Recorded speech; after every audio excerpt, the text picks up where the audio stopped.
Okay, we're going to go ahead and start here in one moment.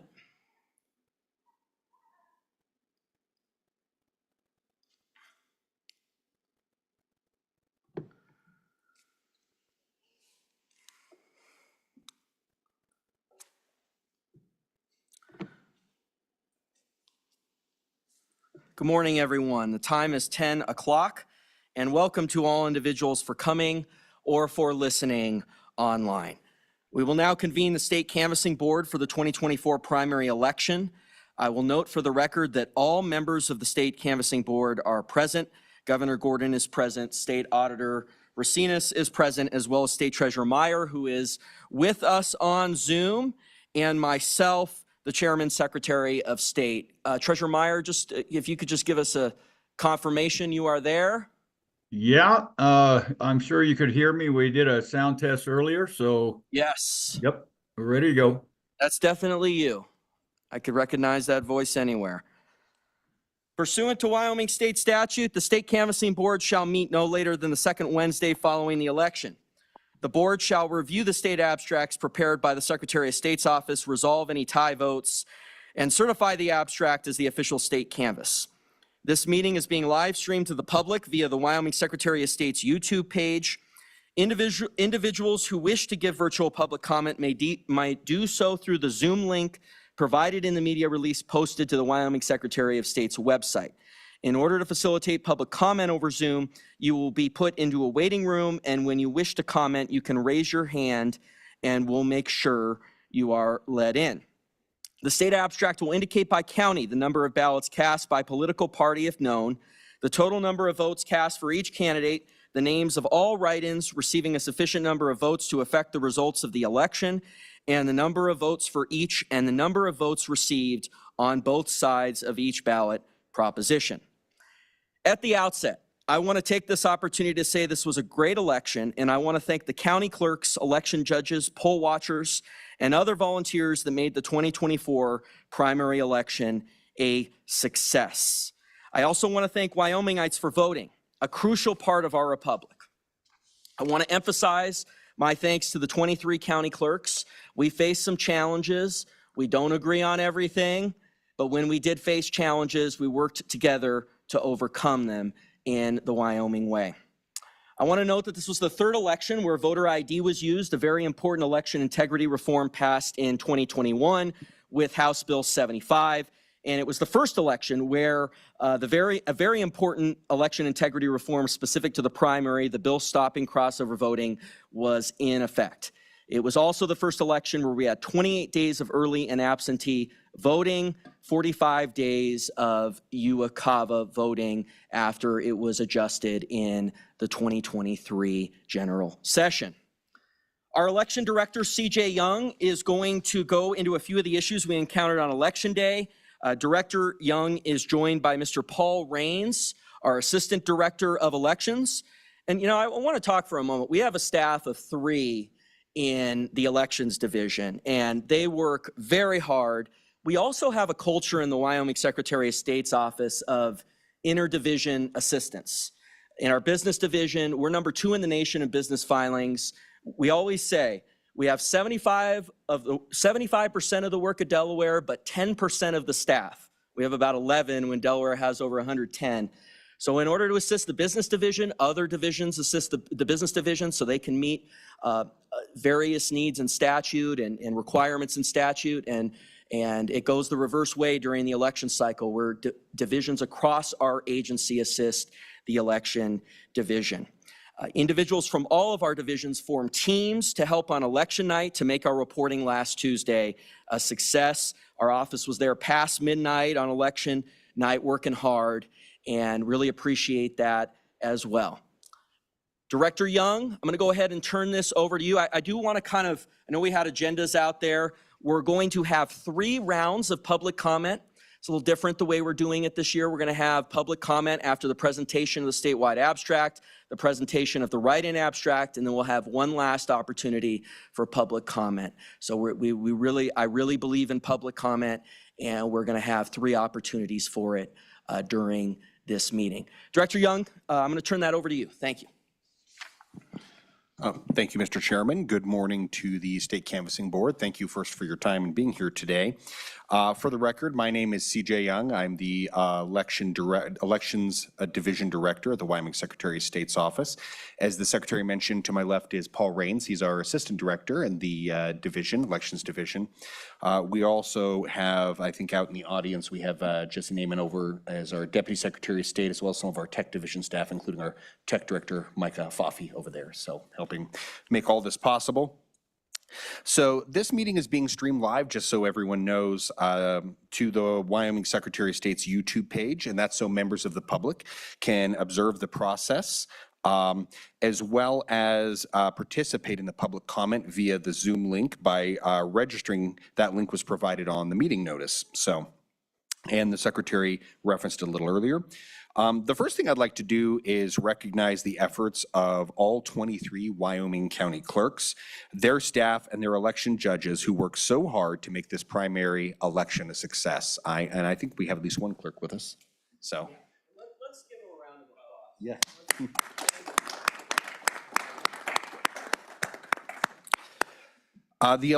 The next one I'd like to mention is the Election Division at the Secretary of State's office received incredible assistance from the other divisions throughout the office, who helped us in verifying, comparing, and auditing these statewide election results, and really made a difference that night in getting it done. So I'd like to ask everyone who is from the Secretary of State's office to, if you're here, you're welcome to stand up, but be recognized. Thank you for what you've done.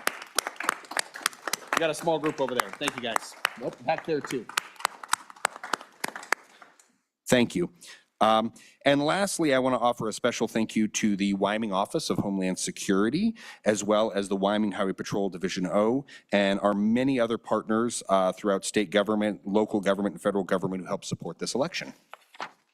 So, Mr. Chairman and the board, I'd like to first give you a little bit of preliminary information and a brief overview of the conduct of the election, which will not require any action from the board. We're excited to have conducted a very successful primary election for the great citizens of our great state of Wyoming. As in years past, our office provided support staff to assist the counties as necessary. But with every election, our office and the county clerks encountered some issues prior to the election that we worked with the county clerks to quickly address. These require no action from the board, but are worth discussing for the board's information.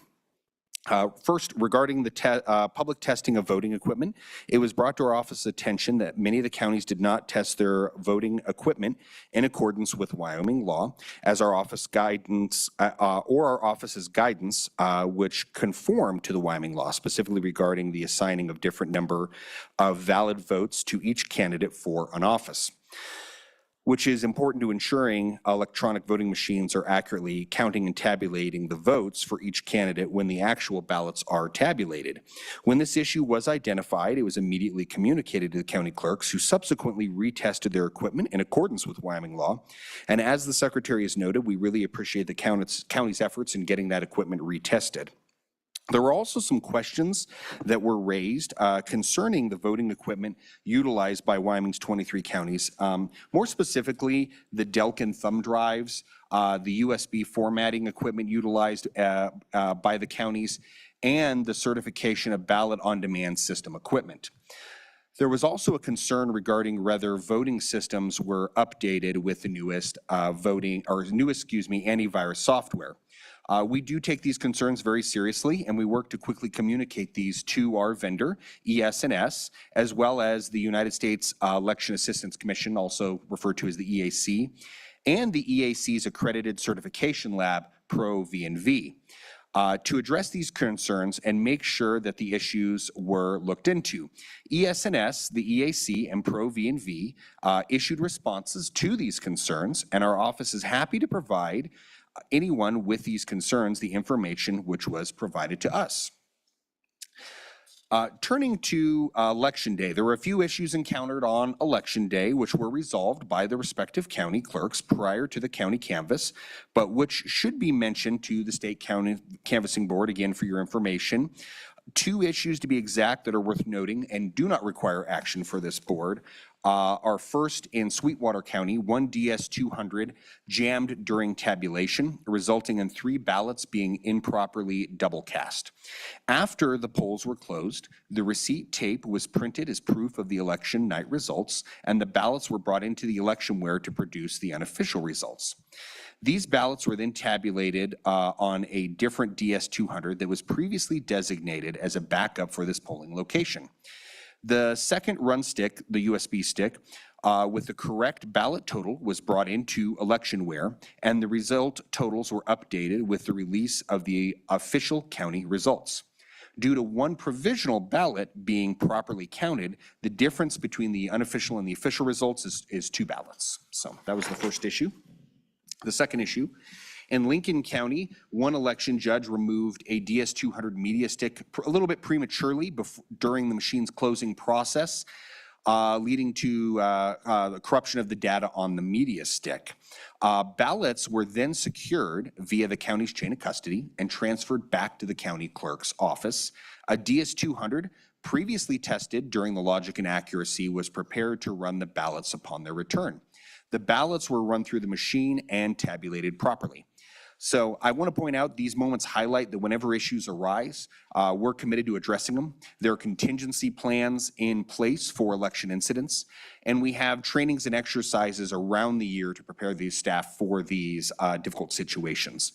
And additionally, it's also worth noting that on election day, we have staff at every level of government, both local, state, and federal, standing by to assist wherever they're needed on that day. So, and that really concludes kind of the issues that were encountered in the lead up and the election day itself. I'd like to now turn to the candidate participation. There were 79 races on each party ballot. 2 federal and 77 legislative races. Although many of the races had no Democrat on the ballot, we do have 3 potentially successful Democratic write-in nominations for the board's review today, and we'll turn to that just a little bit later. But to summarize the candidate participation, there were a total of 163 candidates, 7 federal, 35 Senate, and 121 House candidates.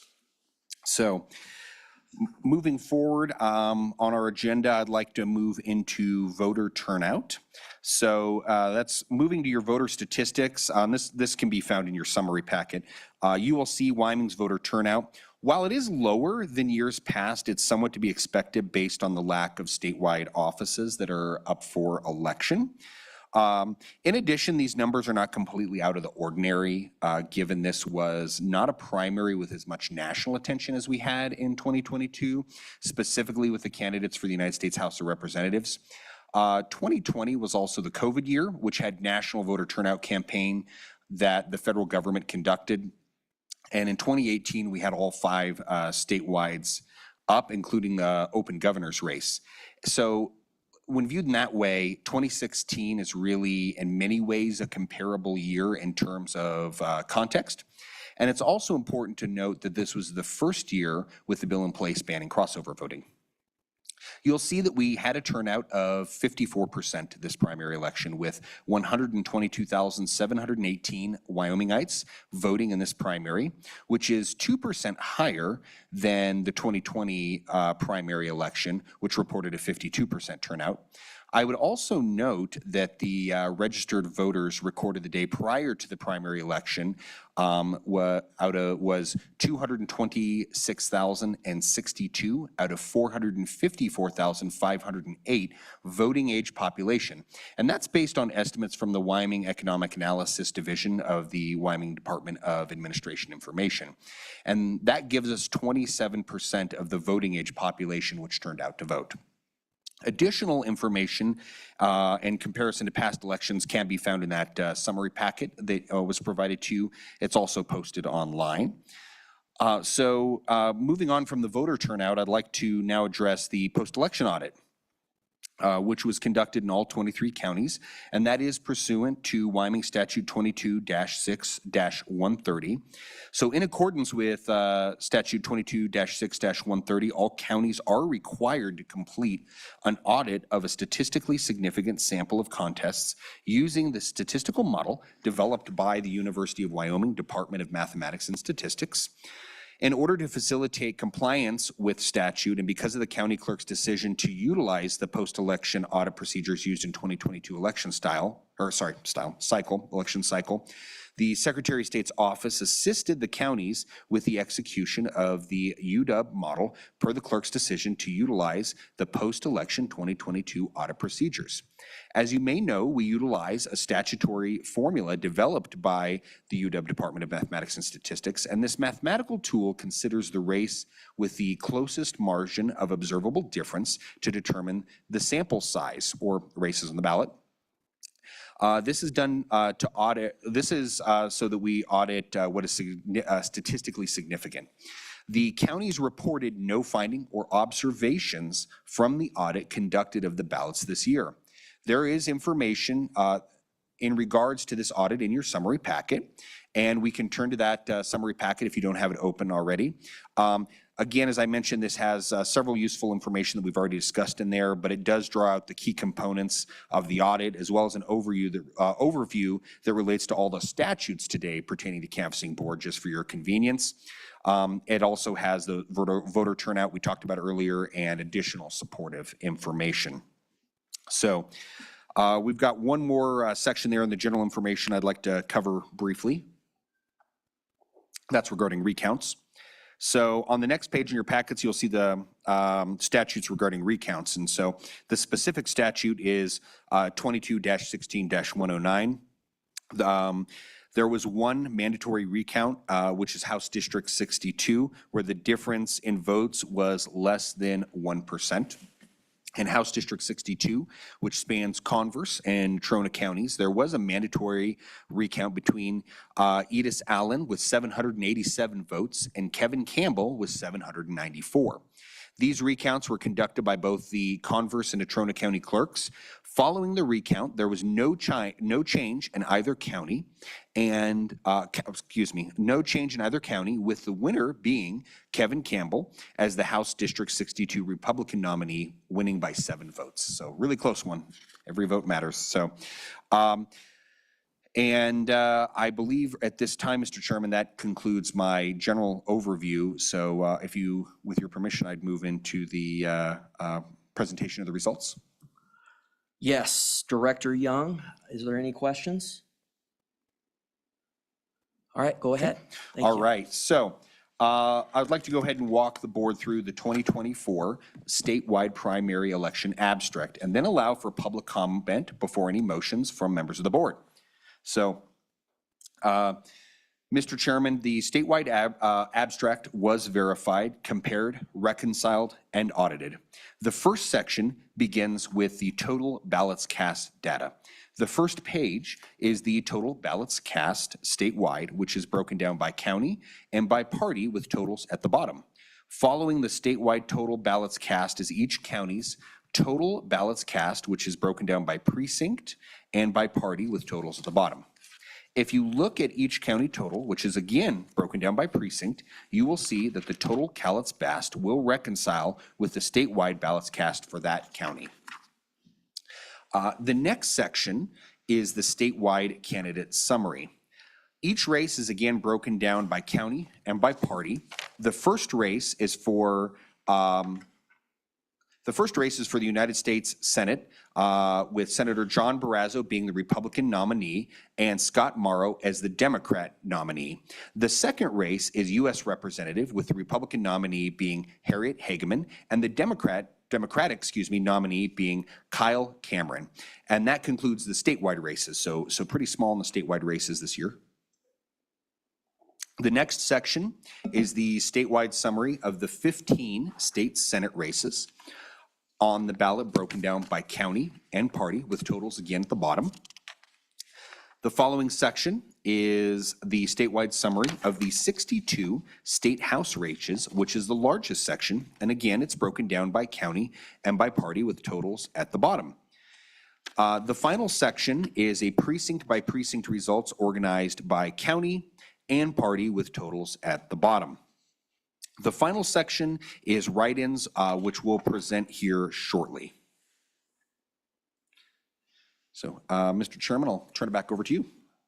Thank you, Director Young. So we're now going to move into public comment. Do any individuals in the room wish to provide public comment?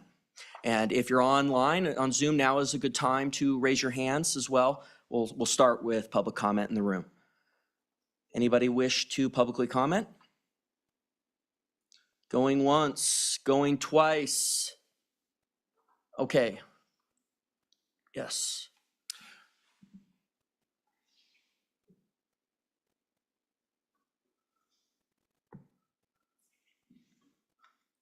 Please state your name from the record. Oh, at the mic. Thank you.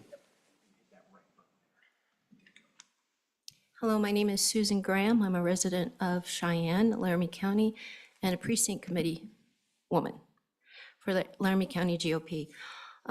In that position, I was able to go to several accuracy and logic presentations by our county clerk, and I found the presentations left something to be desired, insofar as knowing that the Elections Assistance Commission on the federal level is responsible for certifying not only the guidelines for how our voting machines are certified, but also knowing that the Elections Assistance Commission is far, far away from the state of Wyoming. I looked forward to these tabulating tests of logics and accuracy and was disappointed. On one hand, primarily because these were not real-world tests. These were tests that were conducted such that the vendor, ES&S, was in control of the creation of not only the hardware, but the software. Also, one of the contractors for ES&S helped to run one of the tabulating tests. And most unreal world was the fact that all of the sample ballots that were run were also created by and filled in by mechanical, not real world people. So from where I stand, it looks fishy. Thank you for this opportunity to comment. Thank you. Thank you, Ms. Graham. Any further public comment?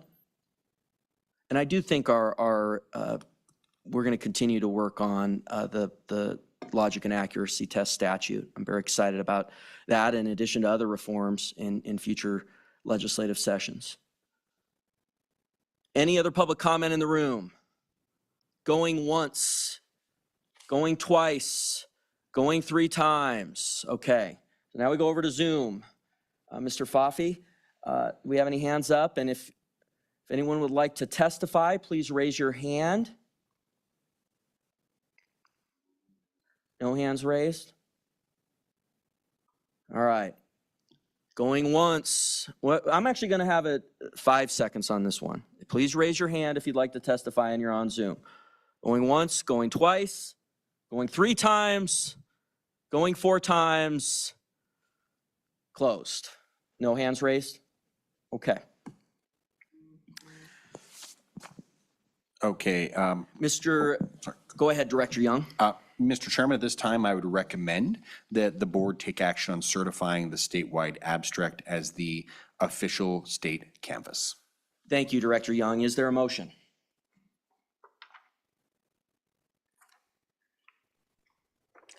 Mr. Chairman, Yes, Auditor Racinas. I would move to certify the statewide abstract as the official state canvass. Is there a second? Mr. Chairman, I'll second that motion. The motion has been moved and seconded We are going to do a roll call vote on this. We talked a little bit with the Attorney General on that, and I think we're both in agreement that this would be appropriate. I think in other boards, I think we should move towards that direction as well. So let's go ahead and roll through the roll call. Governor Gordon? Aye. Auditor Racines? Aye. Treasurer Meyer? Aye. And I am an aye, so that is a unanimous vote. 4 votes in favor, none opposed. Okay, I'm going to go ahead and turn it over to Director Young as we move into the write-in abstract. Thank you, Mr. Chairman. The final section is the write-in results. There were no successful statewide write-ins. The legislative write-in summary is composed of 26 pages. This is organized by Senate districts in order and then by House districts in order. The remaining action items on the agenda is to certify the statewide abstract or the statewide write-in abstract and offer nominations to 3 write-in candidates, one for Larry Alwyn with 27 write-in votes in House District 28, one for Martha Wright with 54 write-in votes in House District 29, and one for Carmen Whitehead with 26 write-in votes in House District 60. These are all nominations for the Democratic Party. We have verified these individuals meet the 3 statutory requirements. These requirements are they must meet the 25 write-in threshold, must be a registered member of the party on the day of the election, and they must receive a significant number of votes to affect the result of that election. That concludes my introduction to write-ins, Mr. Chairman. Thank you. Director Young, do you have is there a motion? Is there a motion I have a from- recommended Yes. motion. Yes. Mr. Chairman, at this time, I'd recommend that the board take action and consider certifying the statewide write-in abstract as the official write-in canvass. Oh, excuse me, we're going to do Oh, public comment. real quick? Excuse Okay. me, Yep. public No, go ahead. comment before we move into the motion. Any public comment in the room? Any public comment in the room? Going once, going twice, going 3 times. Any hands raised? Okay, we're going to give you five goes at raising your hand if you're in Zoom, going once, going twice, going 3 times, going 4 times, going 5 times. Any hands raised? Okay. Turn it back over to you for the recommended motion, Director Young. Thank you, Mr. Chairman. So at this time, I would recommend that the board take action and consider certifying the statewide write-in abstract as the official write-in canvass and to offer the write-in nomination to Larry Alwyn, Democratic candidate for House District 28, Martha Wright, Democratic candidate for House District 29, and Carmen Whitehead, Democratic candidate for House District 60. Thank you, Director Young. Is there a motion? I would make the motion as enumerated by Mr. Young. Is there a second? Be glad to. The motion has been moved by Auditor Racines and seconded by Governor Gordon. Any discussion? Any discussion? Okay. We will go ahead and have a recorded vote. Governor Gordon. Aye. Auditor Racines. Aye. Treasurer Meyer. Aye. And I am an aye. So again, that motion also passes unanimously on a 4-0 vote. So again, both motions have passed unanimously on a 4-0 vote. The motion moving the state abstract and then also the write-in abstract, both motions have passed. Okay, now we are going to move into the final round of public comment. So this is, and Director Young, thank you. Thank you very much. Absolutely, Mr. Chairman. And let's give Director Young a round of applause. Thank you. Thank you very much. I just, once again, thank you to the members of the board for your time today, members of the public who joined us as well. And that is the end of my presentation. I would stand for any questions the board might have. Okay. Any questions? Thank you, Director Young. Mr. Chairman, I have a question. Yes. Has the state canvassing board ever had to draw lots in the event of a tie? I was just more curious if, if anybody remembers it ever having happened. I am not aware of that. And I know, I don't have any knowledge that that's ever happened. I don't know if anyone else does. Go ahead, Governor Gordon. Mr. Chairman, Auditor Racinas and Executive or Election Director, I believe Randall Luthi is in the back. And I think Randall ended up getting elected with an absolute tie with a draw of a ping pong ball out of a hat by Governor Sullivan. He could correct me if that was.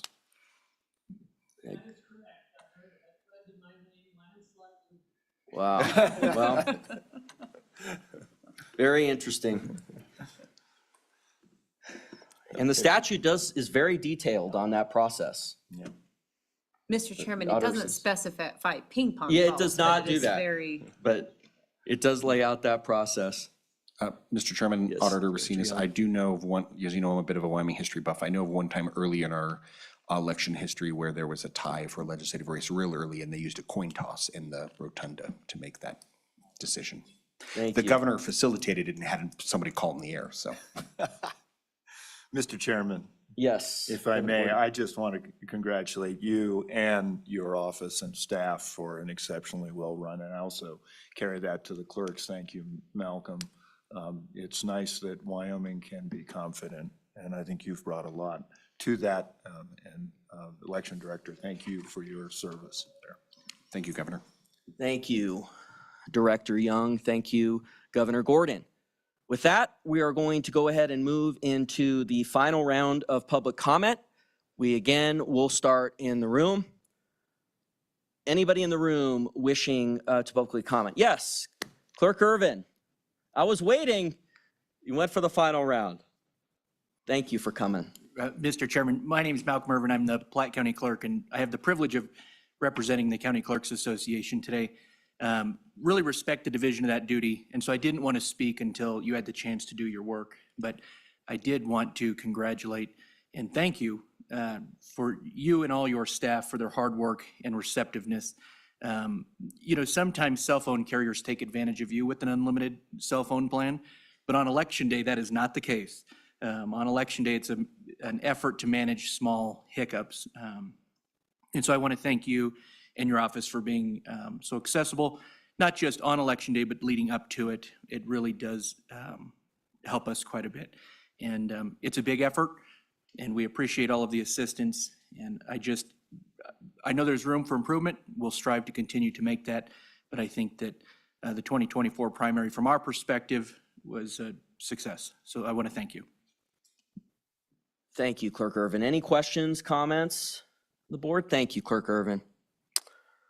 And I enjoy working with Clerk Irvin so much. I mean, I remember back in the day when I felt like I was banging my head against the wall and getting voter ID done. And one of the things that turned around in bringing that through the legislature was the fact that Clerk Irvin became the head of the Clerks Association. And we started, and it sort of changed the tone. We were able to talk about it and bring that bill through the legislature. So, and it really set off. I mean, I go back to 2020, 21 when that happened. I mean, I never thought we'd be working this closely, this closely together in this capacity, but I've really enjoyed it. We don't agree all the time, but we agree to disagree and talk respectfully and always work together to advance our state.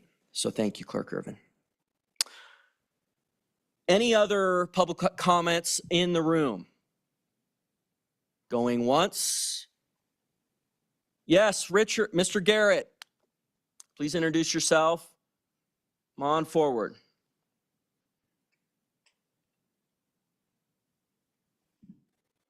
Thank you, Mr. Chairman, and members of the commission and all the folks that helped with the election too. My name is Richard Garrett. I'm from Cheyenne, and I just wanted to share a personal experience with you. It was my honor and privilege to volunteer to help count absentee ballots here in Laramie County this last couple of weeks. And it was an extraordinary experience. We were trained well, we were notified well on where we were supposed to be, when we were supposed to be there by our local county clerk. Over 40 people were involved in that process. Just an exceptional time to have a chance to volunteer on behalf of our republic, as you described it, Secretary. So I just wanted to share that with you, let you know that there are a lot, I'm only one, but there are so many dedicated people that volunteer in this community and do a great job and take it very seriously. Thank you. That's all I have to say. Thank you. Any other public comment in the room? And again, if you're on Zoom, now is the time to raise your hand. Going once in the room, going twice in the room, going 3 times. Public comment now on Zoom. Do we have any hands raised?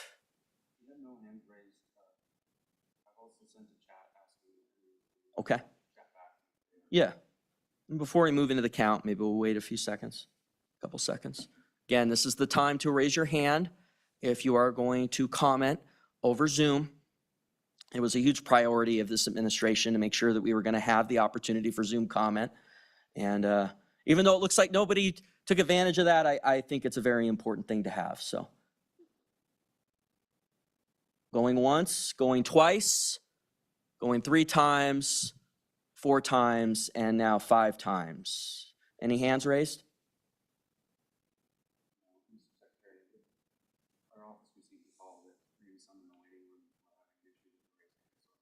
Okay. Yeah, let's go ahead and do that. So just to recap the meeting a little bit, both motions passed unanimously. The motion for the statewide abstract, that passed unanimously, and also moving the write-in abstract, that passed unanimously on a 4-0 vote of the board. Now, one other thing here, and this is a little different from SLIB and State Building Commission, I'm sure you remember, the board, if they agree with them, needs to sign the minutes and affix their signature to the minutes. So we've been preparing those upstairs. Mr. Rubino has been following along. I think we'll get them prepared pretty quickly once we adjourn. I would ask if you could stay here. I think it's going to take about 15 minutes, maybe if you want to walk around, but I'd prefer to get this handled. We can find you today, I guess, but would like to get this handled. The other thing too is Ms. Monger, we did talk about the affixing of the treasurer's signature, and maybe, well, let's get that out of the way after public comment. We just want to get verbal affirmation on that process, which we'll also ask for written. Is Ms. Monger here? Okay, there she is. So we'll go ahead and do that after public comment, I think. We just want to make sure we have that verbal and written affirmation per our discussions last week. Thank you, Treasurer Meyer, for attending the meeting. I know you're traveling our wonderful state, so.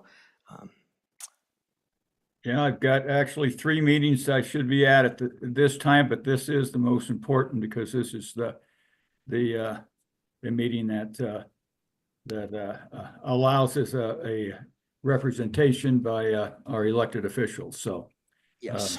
Thank you, Secretary, for allowing me to use technology and move us into the next millennium. Thank you. Mr. Foffey, any hands? No, but in our office was testing this and here they do not have the ability to raise a hand or reply to my chat. Okay. I have 4 people in the waiting room. If you'd like, I could admit them. I think we should just go ahead and move all of them in, and then they can raise their hands once they're in. I apologize for the technical. Yeah, sorry. No problem. Well,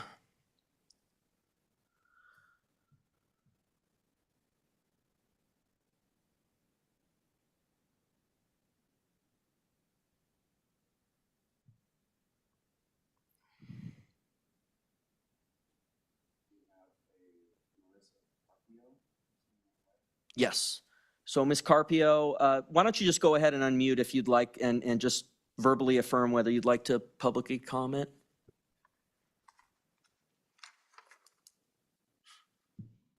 Ms. Carpio?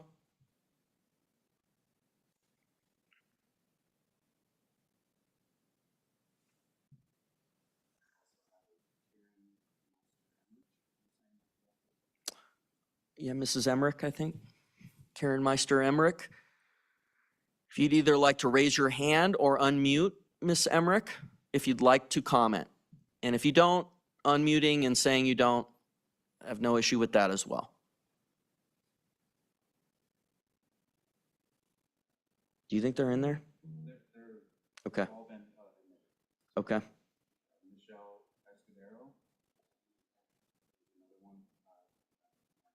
Ms. Escudero, No comment, thank you. thank you. Well, thank you for doing that. That confirms that. And the fourth one, who's the fourth one? Ms. Burke. Ms. Burke, if you could just unmute your mic, if you would like to publicly comment, even if you don't, go ahead. We'd love to hear from you and just, Ms. Burke.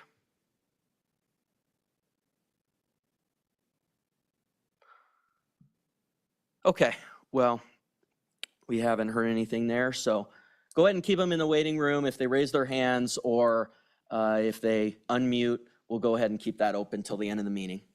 At this time, before we wrap up into final comments, we go ahead and want to carry out this procedure we had discussed last week of the treasurer confirming verbally how he would like to affix his signature, Ms. Monger. And at the end, I'd like you to confirm that we met everything that you had sort of laid out on this procedure. So Treasurer Meyer, just per what we discussed last week, if you so choose, can you lay out who you're authorizing to affix your signature? Yeah, Mr. Chairman, as per the instructions received from the Attorney General, I will have that signature affixed per those instructions after the review of the minutes. And I want to confirm that I have approved the abstracts and approved the write-in abstracts and the procedures today. However, without viewing the minutes, I will defer the actual affixation of the signature through the Attorney General's instructions until I read the minutes. Yes, and Treasurer Meyer, our plan is to send you the minutes. And can you confirm who is going to affix your signature? I have a representative that's of my office who is going to affix the signature for the Attorney General's guidance. Ms. Monger, is that adequate? Mr. Secretary, that's more than adequate. Once the minutes are done, if they can be sent to Treasurer Meyer, and then he can direct by email that whoever on his staff affix his signature, and that should be sufficient to show that it is a valid signature. Okay, thank you, Ms. Monger, and thanks for your assistance on that. Any hands raised? Okay. So we are now going to move into further discussion by the canvassing board. Any comments from any other members? So I have a few comments. Again, I want to reiterate my thanks to the county clerks, election judges, poll watchers, and everyone that made the 2024 primary election a success. And let's give them all a round of applause. Another round.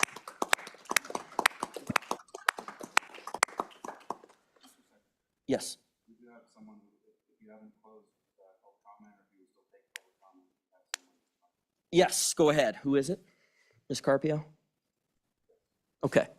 Ms. Carpio. Thank you. Good afternoon, members of the board. My name is Marissa Carpio. I'm representing the Equality State Policy Center. ESPC is a nonpartisan, nonprofit, coalition-based organization committed to fair elections and transparent government across our state. Like you all, I want to start by thanking state staff, county and local staff, volunteers, and anyone else who contributed to running the 2024 primary election. I will note, though, calling new laws like the crossover deadline and shortening the absentee period election integrity reforms is disingenuous. These measures were voter suppression tactics, and the extremely low voter turnout in the primary election confirms that.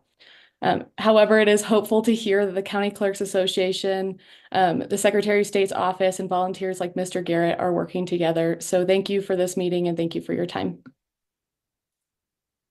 Thank you, Ms. Carpio. Any questions?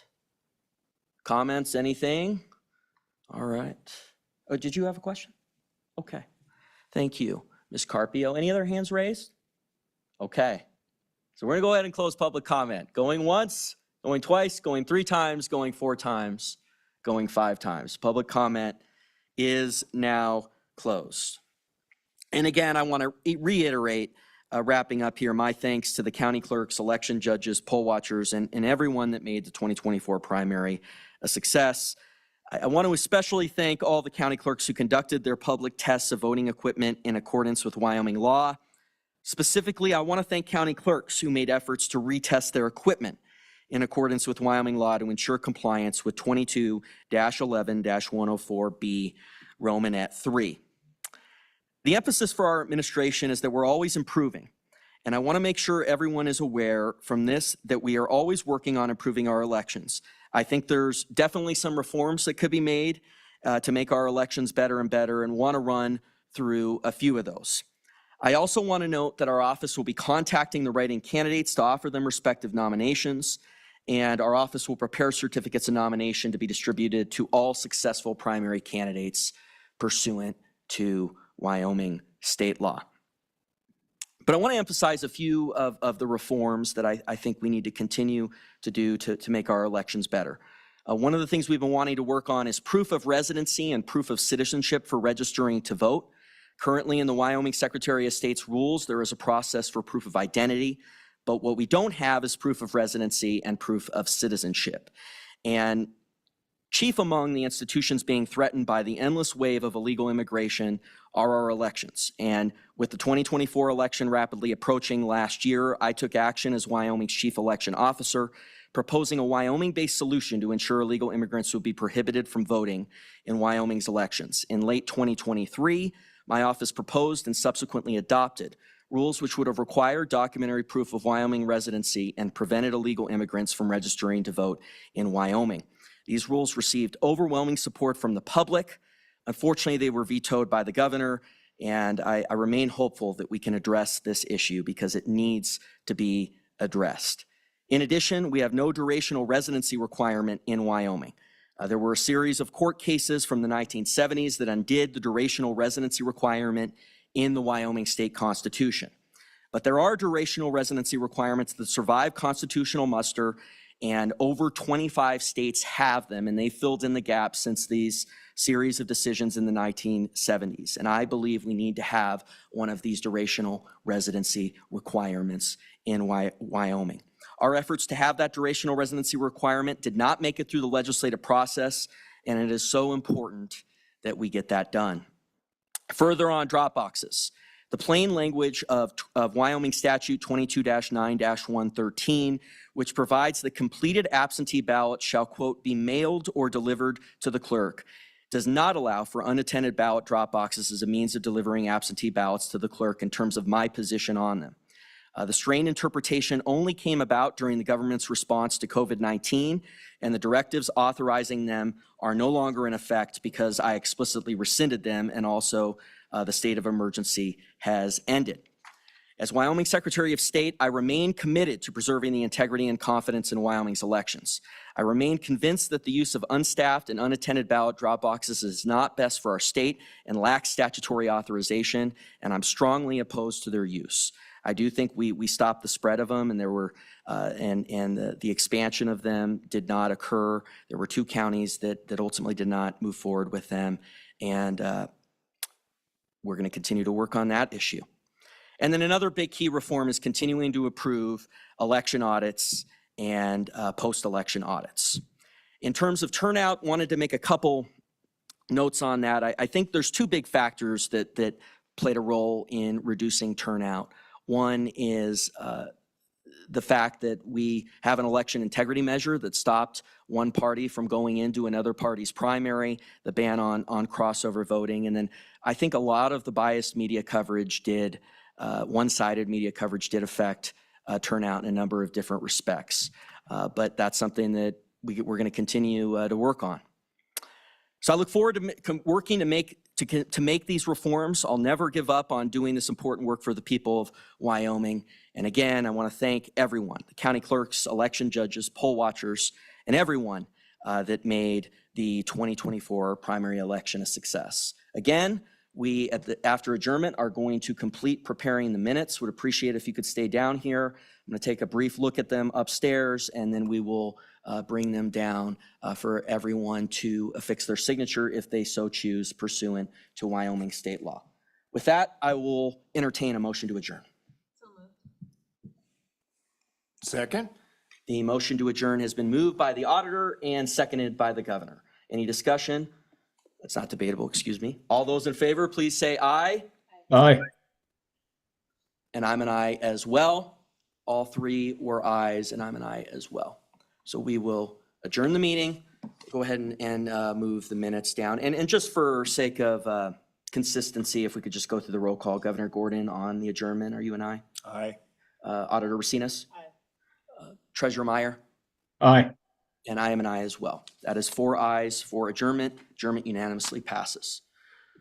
Thank you. We'll go ahead and prepare those minutes, and we'll be down here in a few moments. Thank you.